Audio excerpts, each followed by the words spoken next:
Les informations en détail, on commence par les pèlerins musulmans qui continuent leur séjour à Ména, près de la Mecque, qui constitue leur dernière station durant laquelle ils procèdent à la lapidation des 3 stèles symbolisant le Satan. Berihan Farouk nous dit plus.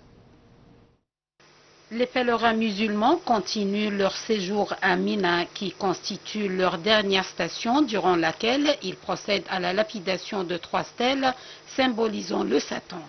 Ils commencent ce rite en lapidant par le petit pilier, ensuite le moyen et finissant par la grande stèle de l'Aqaba. Après cette étape, les pèlerins retournent à la Mecque pour effectuer la circumambulation d'adieu dans la Sainte Mosquée avant de quitter les lieux saints.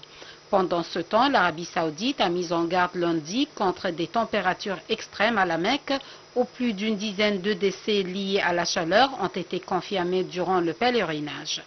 Plus de 2700 cas d'épuisement dus à la chaleur ont été recensés pour la seule journée de dimanche.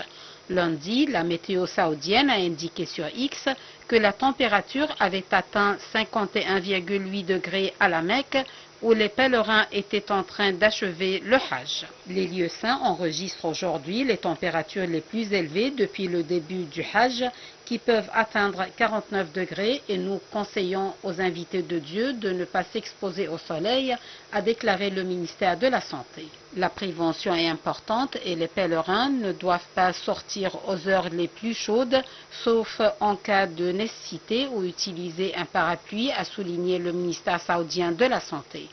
Cette année, le Hajj a attiré environ 1,8 million de pèlerins, dont 1,6 million de l'étranger, selon les autorités saoudiennes.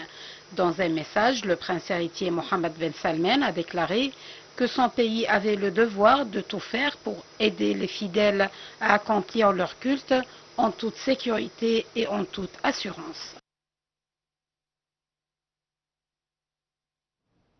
L'armée de l'occupation israélienne a mené aujourd'hui des bombardements meurtriers sur plusieurs secteurs de la bande de Gaza, tuant au moins 13 Palestiniens.